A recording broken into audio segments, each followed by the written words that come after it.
Добрий день. Good afternoon. So are we ready?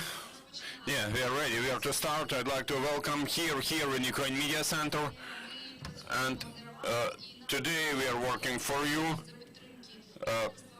I'd like to remind you that we have been supported by the Ministry of Defense of Ukraine, Ministry of Internal Affairs. I would also like to thank the Skyloft Hotel where we are located and to thank the whole team which has been working on those briefings.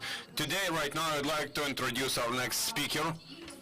He will tell you everything about how the State Emergency Service works during the martial law. Gennady Gerasimchuk, you're welcome. Gennady Gerasimchuk is the colonel of the State Emergency Service. Gennady, I'd like to ask you to cover first of all the current situation and the latest events, and then to tell us a bit about evacuation of civilians, situation with those explosive items and so on. Thank you. Thank you.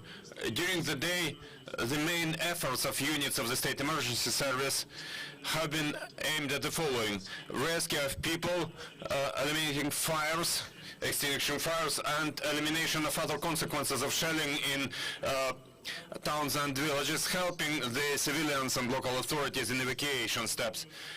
State Emergency Service units within the day did more than 800 field trips, including more than 320 to eliminate consequences of shelling of civilian infrastructure in towns done by Russian troops. 53 persons have been rescued. On average, during the day, our fire and rescue units have about 650 trips. Our explosive experts have been engaged more than 90 times. They eliminated 50 kilograms of explosives and cleaned more than 2 hectares area.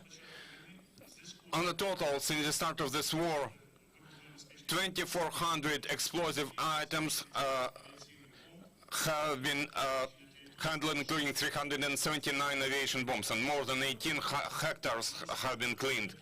The enemy continues doing rocket and artillery shelling against infrastructure facilities in villages and towns. In particular, today, since 4 a.m., there has been mass-scale shelling in the city of Kyiv, which resulted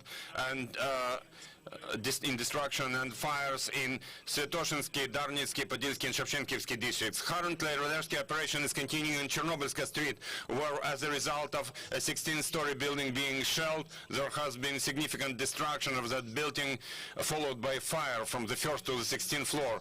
Units of the State Emergency Service have saved 46 persons, and unfortunately 2 people have died, and the operations continue. The rest of fires in Kyiv caused by shelling from invading forces have already been eliminated by our rescuers, and according to our tentative information, no one died in those other places. 1 person has been saved and hospitalized to a medical institution. Also, during this last night, because of shelling in the city of Kharkiv, there were 2 large-scale fires, one of them in the territory of the Central Street Market, at about 2,500 square meters, and it has already been eliminated on the roof of the dermatology dispensary, and the fire has been localized. The operation, the mission continues. Those fires in the city of Kharkiv resulted in no one dying or injured. Also, our units continue rescue operations in sites previously destroyed by enemy shelling. During the last day in the city of Kharkiv, there have been 4 addresses handled, and 1 person has been saved and rescued, and 2 dead bodies have been found. Since the beginning of that work, 12 sites have been completely processed, 46 people have been saved, 10 people have been evacuated, and 54 dead bodies have been found. Search and rescue operations have been continuing in Antopol village in Rivne district. By now, our units have saved 9 people, and 18 dead bodies have been found. At the border checkpoints in Zakarpattia, Volyn, Chernivtsi, and Lviv Oblast, our service, jointly with the Red Cross Society of Ukraine and local authorities, has helped more than 3,000 people. The State Emergency Service has deployed 83 tons to provide people with heating, and assistance has been provided to more than 287,000 people. Currently, 1,015 towns and villages have no electricity. And to provide electricity, the State Emergency Service has engaged mobile electricity supply generators, which provide electricity, first of all, to hospitals. The State Emergency Service has been providing assistance to the civilian population, including assistance with drinking water, for example, in Zakarpattia province, and technical water in Donetsk, Poltava, and Luhansk provinces. 122 tons of foodstuffs have been transported, 120 in Donetsk province and 2 tons in Luhansk province. Unfortunately, because of combat operations, 17 State Emergency Service officers have died, 32 have been injured, and 1 person is a prisoner of war. 1 person who was accompanying the buses evacuating people has been imprisoned by Russian invaders, and that officer has now been kept there. And now, unfortunately, our officer was returning from his shift in Brovary district. He was cycling there, and he was shot dead by Russian invaders.